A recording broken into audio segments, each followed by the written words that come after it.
민수기 19장과 민수기 20장 사이에는 거의 40년의 간격이 있습니다.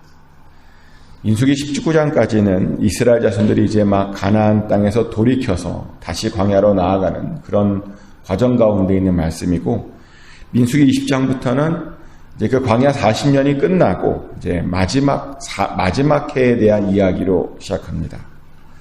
그것을 어떻게 할 수 있냐면, 미리암과 아론의 죽음이 이스라엘이 출애굽한 지 거의 40년이 지났을 때 일어난 일이기 때문이죠. 실제로 민수기 33장을 보면 이것을 그렇게 언급합니다. 민수기 33장 38절부터 39절 말씀 읽어드리겠습니다. 이스라엘 자손이 애굽 땅에서 나온 지 40년째 5월 초하루에 제사장 아론이 여호와의 명령으로 호르산에 올라가 거기서 죽었으니 아론이 호르산에서 죽던 때의 나이는 123세였더라. 아멘. 아론이 123세에 죽었는데 그때가 출애굽한 지가 40년이 지났을 때다라고 분명히 이야기합니다. 그런데 민수기 20장에 보면 미리암의 첫째 딸이 죽고 얼마 있다가 아론이 죽었다고 말하죠. 그래서 민수기 20장은 그 광야 이제 40년을 확 건너뛰어서 이야기로 시작하는데, 근데 안타까운 것은 이 이야기를 어떻게 시작하냐면 미리암이 죽었다라고 하는 굉장히 슬픈 이야기로 이야기를 시작합니다. 그리고 더 당황스러운 것은 뭐냐면 미리암이 죽었는데요, 굉장히 건조하게 말합니다. 그냥 미리암이 죽었답니다. 사람이 죽었는데 너무 이야기가 건조합니다. 물론 아론의 죽음에 대해서는 조금 더 기록하고 있어요. 근데 그것도 좀 안타까워요. 아론이 아직 죽지도 않았는데 그의 옷을 벗겨서 그의 아들 엘르아살에게 주었다 라고 이야기합니다. 죽고 나서 해도 되는데 아직 죽지도 않았는데 옷을 벗겨서 아들에게 새로운 제사장을 주었다는 겁니다. 그래서 아론이 산 꼭대기에서 죽었고 이스라엘이 그를 위해서 30일 동안 애국을 했다라고 이야기하죠. 자기의 형과 누이가 갑자기 한 해에 4개월 간격으로 죽은 겁니다. 이런 일을 당한 모세의 마음은 어떠했을까요? 참 신기한 건 뭐냐면요, 나쁜 일들이 한꺼번에 와요. 참 신기하게도. 이 일만 있는 것이 아닙니다. 미리암이 죽고 났더니 이스라엘이 또 한 번 모세에게 불평을 합니다. 3절 말씀이 그런 말씀이죠. 백성이 모세와 다투었다라고 말합니다. 다투었대요. 40년이 지났는데 여전히. 그러면서 지금 미리암이 죽었는데 우리 형제들이 여호와 앞에 죽을 때 우리도 죽었으면 어떠냐라는 말을 합니다. 불평하고 형제가 죽은 모세에게 형제들이 죽었더라면이라는 말을 하고, 40년 지났음에도 불구하고 별로 나아진 것이 없어 보입니다. 이제는 가나안 땅에 들어가야 되는데 별로 나아진 것이 없습니다. 얼마나 답답했을까요, 모세가 이런 이야기를 듣고. 그래서 모세와 아론이 하나님께 엎드리고 기도를 해요. 그래도 다행히 하나님께서 금방 해결책을 주셨습니다. 반석에게 명하랍니다. 물을 내라고 반석에게 말하면 그 반석을 통해서 물이 나올 것이다. 말만 하라고 하나님께서 말씀해 주셨습니다. 그러면 모든 이들이 마치게 될 것이라는 거죠. 정말 다행인 건 이번에 하나님께서 모세의 그 슬픈 마음을 아셨는지 화를 내시진 않으셨습니다. 근데 문제는 모세죠. 모세는 하나님 말씀대로 반석에게 물을 내라라고 명령만 하면 되는 겁니다. 물이 나와라라고 소리치기만 하면 물이 나오게 되어 있습니다. 근데 모세가 어떻게 했냐면요, 지팡이를 잡더니 그 지팡이로 반석을 2번을 치죠. 근데 문제는 그 모습을 하나님께서 별로 보시기에 좋지 않아 하셨다는 겁니다. 말로만 내라 그랬거든요. 근데 모세가 스트레스를 받은 거죠. 화가 났던 겁니다. 심지어는 이스라엘 백성에게 반역한 사람들이라고 욕까지 하면서 반석을 2번 쳤다는 것이죠. 그래서 하나님께서 그 모습을 보시고 모세와 아론에게 이렇게 말씀합니다. 12절 말씀이죠. 여호와께서 모세와 아론에게 이르시되 너희가 나를 믿지 아니하고 이스라엘 자손의 목전에서 내 거룩함을 나타내지 아니한 고로 너희는 이 회중을 내가 그들에게 준 땅으로 인도하여 드리지 못하리라 하시니라. 아멘. 모세와 아론의 행동은 믿음 없는 행동이랍니다. 외치는 대신 그 지팡이로 반석을 2번 두드린 그 행동은 믿음이 없는 행동일 뿐만 아니라 하나님의 거룩함을 나타내지 못한 그런 문제 있는 행동이다라고 말합니다. 그래서 모세와 아론도 가나안 땅으로 들어가지 못할 것이다 라고 하나님께서 말씀하시죠. 사실 모세와 아론은 들어갈 줄 알았거든요. 여호수아와 갈렙과 더불어 가나안 땅에 들어갈 줄 알았는데 갑자기 40년이 지나서 정말 가나안 땅에 들어가기 직전에 못 들어가게 된 겁니다. 이렇게 민수기 20장은 모세에게 안 좋은 일들이 연달아 발생했습니다. 미리암이 죽었고 여전히 이스라엘 백성들은 불평했고 그러다가 잘못 행동해서 모세와 아론은 가나안 땅에 들어가지 못하게 되었고 또 마지막에 그래서 결국 아론이 죽은 이야기로 민수기 20장은 끝나죠. 이런 것을 보면 정말 나쁜 일들이 계속 한꺼번에 오고 있다는 그런 생각이 든다는 겁니다. 근데 왜 하나님께서는 이렇게 나쁜 일을 한꺼번에 주시는 것일까? 좀 천천히 하나씩 주시면 안 되는 건가? 근데 이렇게 말하면 어떤 분이 이렇게 말씀하시더라고요. 나쁜 일들은 한꺼번에 경험해야 좋다고. 왜냐하면 그래야 또 다른 날들은 우리가 평범하게 보낼 수 있는 것 아니냐고. 만약 나쁜 일들이 띄엄띄엄 오게 되면 우리가 언제 평범한 날들을 보낼 수 있겠냐고. 매번 그 일을 처리하느라 시간 보낼 것 아니냐고. 그래서 차라리 한꺼번에 와서 한꺼번에 끝나는 것이 좋다고 자기는 그런 말씀 하시더라고요. 근데 그 말을 들어보니까 그런 것 같기도 해요. 하지만 너무 한꺼번에 오다 보니까요. 너무 힘들어요. 너무 힘들어요. 어떤 때는 정말 너무 힘들어서 다 놓아버리고 싶은 그런 생각도 들죠. 버틸 수 없을 것 같아서 다 포기하고 도망가고 싶은 생각이 듭니다. 그런데요, 그럴 때마다 우리는 이 말씀을 기억해야 됩니다. 고린도전서 10장 13절 말씀이죠.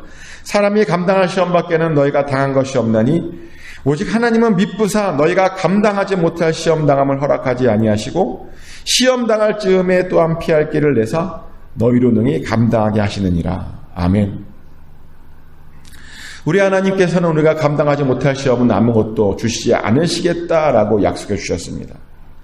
우리가 많은 시험이 한꺼번에 오지만 다 감당할 수 있다는 겁니다. 그러면서 동시에 우리에게 피할 길도 같이 주신다는 겁니다. 우리 하나님은 미쁘셔서 우리에게 피할 길을 통해서 그것들을 능히 감당하게 하신다라고 말씀하십니다. 한꺼번에 오는 고난도 마찬가지죠. 우리는 과연 이것을 감당할 수 있겠나 싶지만 다 감당할 수 있으니까 감당할 수 있는 수준에서 우리에게 주시는 것입니다. 그래서 우리는 여러 가지 어려운 일이 한꺼번에 몰려올 때 피할 길을 찾으면 됩니다. 한꺼번에 오는 그 고난 속에서 하나님께서 미쁘시다 보니 우리에게 주신 그 피할 길을 우리는 찾으면 된다는 겁니다. 그러면 지나가 보면 다 지나가 있습니다. 정말 다 지나가져 있더라고요. 언제 그랬냐는 듯 다 사라져 있다는 겁니다. 그래서 우리는 아무리 어려운 일을 만나더라도 낙심할 필요가 없습니다. 그래서 모세도 낙심하지 않았습니다. 가나안 땅에 들어가지 못할 것이라는 말을 듣고도 낙심하지 않았습니다. 끝까지 이스라엘을 잘 인도해 냈습니다. 근데 한편으로는 이런 생각도 들어요. 모세와 아론이 끝까지 잘 참았더라면 얼마나 좋았을까. 그 자리에서 반석을 2번 치며 그렇게 화를 내고 짜증내지 않았더라면 얼마나 좋았을까. 사실 지난 40년 동안 잘 참았거든요. 이스라엘이 이번만 불평했습니까? 아니요. 계속 불평했습니다. 굉장히 많이 불평했습니다. 그리고 하나님께 수없이 많이 반역했고요. 얼마나 반역했든지 하나님께서 그 이스라엘 민족을 다 멸망시키고 모세를 통해서 새로운 민족을 만드시겠다라고 하시기까지 하셨습니다. 그래도 모세가 하나님을 설득했어요. 하나님의 진노를 참아달라고 간절히 설득했고 그렇게 열심히 이스라엘을 섬겼는데 정말 다 왔는데 몇 달만 더 참으면 되었는데 그 마지막을 참지 못했다는 겁니다. 마지막을 참지 못하고 끝까지 완주해야 되는 그 길을 참지 못하고 화를 냈다는 것이죠. 마지막에 믿음이 약해진 겁니다. 그래서 하나님 앞에 하나님의 거룩함을 드러내지 못했던 것이죠. 근데 이게 남의 이야기가 아닙니다. 우리들도 얼마든지 마지막에 그럴 수 있습니다. 우리도 정신 차리지 못하면 이 길을 끝까지 완주하지 못할 수도 있다는 것입니다. 저는 정말 그런 분들을 정말 많이 보았습니다. 마지막에 실수해서요. 그 마지막에 하나님의 영광을 가린 분들을 정말 많이 보았습니다. 한때는 대단한 분이셨습니다. 전 세계를 다니며 복음을 전하시던 분이셨고요. 많은 교회에 선한 영향력을 끼쳤던 분이셨고 책도 수십 권을 썼고 또 젊은 목회자들이 그분의 사역을 본받기 위해서 굉장히 많이 쫓아다니며 그분의 교회에서 참여하고 연구하고 그런 분이셨습니다. 근데 마지막에 실수를 하셨어요. 은퇴를 하셨는데 마지막에 돈 문제가 드러난 겁니다. 뭐 그러려나 했죠. 그랬더니 나중에 보니까 여자 문제도 또 있더라고요. 때문에 하루아침에 바닥으로 곤두박질 쳐지셨습니다. 그래서 그분이 섬기던 정말 좋은 교회였는데 같이 그 교회도 흔들려지게 되었죠. 같이 정말 좋은 교회가요. 전 세계 사람들이 정말 좋아 보이는 그런 모델로 생각했던 그 교회가요. 하루아침에 무너졌다는 겁니다. 얼마나 안타까운 이야기입니까? 근데 이런 이야기를 하면 평신도들은 다 남의 이야기로 들어요. 왜냐하면 목사님들 이야기잖아요. 목사님들 정신 차리세요. 이런 이야기로 생각하시는데 평신도 버전의 다른 이야기를 한번 말씀드리겠습니다. 어느 권사님 계셨어요. 젊은 시절에 주님의 일들을 많이 하셨고 늘 기도하셨고 존경받는 그런 분이셨습니다. 그러다가 병이 걸리셨어요. 암에 걸리셨는데 나이가 많으시다 보니까 나이가 많으신 분들은 보통 암 수술을 안 하잖아요. 암 수술을 못 하게 됐어요. 근데 정말 다행인 건 나이 드신 분들은 암에 걸려도 이게 진행 속도가 느리더라고요. 그래서 젊은 사람 같으면 몇 개월 안에 돌아가셔야 되는데 암에 걸리더라도 진행 속도가 느리다 보니까 2, 3년을 더 사시는 거예요. 2, 3년을 더 사셔서 이제 믿음 생활을 잘 해야죠. 그런데 안타까운 것은 뭐냐면 그 2, 3년 투병 생활을 하는 가운데 믿음을 잃어버렸습니다. 투병 생활을 하다 보니까 교회를 못 나가게 된 거죠. 누워 계셨어야만 했습니다. 말씀을 듣지 못했습니다. 기도 생활도 하지 못했습니다. 그러더니 그 병실에서 점점 믿음이 약해졌고요. 어떻게까지 약해졌냐면 나중에는 돌아가시 직전에는 아무래도 난 구원받을 수 없을 것 같아. 나는 구원 못 받아. 라는 말을 하시고 돌아가셨대요. 하늘나라가 보이면 보일수록 더 믿음이 굳건해져야 되는데 하늘나라가 가까이 왔는데 오히려 믿음이 약해져서 나는 구원 못 받을 것 같아 하고 돌아가시는 그런 이야기도 있다는 겁니다. 얼마나 슬픈 이야기입니까? 이런 것을 보면 죽을 때까지 우리는 끝까지 이 길을 충성스럽게 완주해야 된다는 겁니다. 아멘? 끝까지 정신 차려야 된다는 겁니다. 끝까지 믿음을 붙들어야 된다는 겁니다. 끝까지 우리의 믿음을 지키게 해달라고, 이 길을 끝까지 완주해달라고 우리가 하나님께 구해야 된다는 것이죠. 죽는 순간에 믿음을 잃어버리면 아무 소용이 없습니다. 물론 모세는 구원을 못 받은 것은 아니었습니다. 하지만 구원을 못 받은 건 아니었지만 하나님께 믿음이 없다고 혼난 건 맞습니다. 믿음이 없다고 혼났잖아요. 40년을 이끌었습니다. 하나님을 보았던 자입니다. 뒷모습만 보았지만 하나님을 보았던 자입니다. 하나님과 이야기했던 자였는데요. 40년을 이끌고 마지막 그 순간에 믿음이 없다는 이야기를 들었다는 겁니다.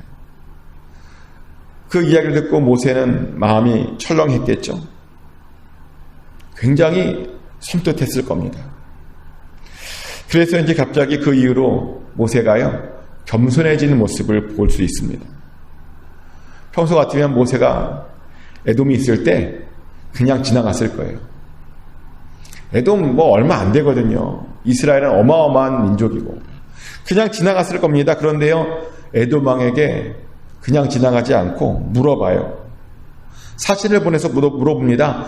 제발 지나가게 해달라고. 우리가 아무것도 안 건드릴 테니까 지나가게 해달라고.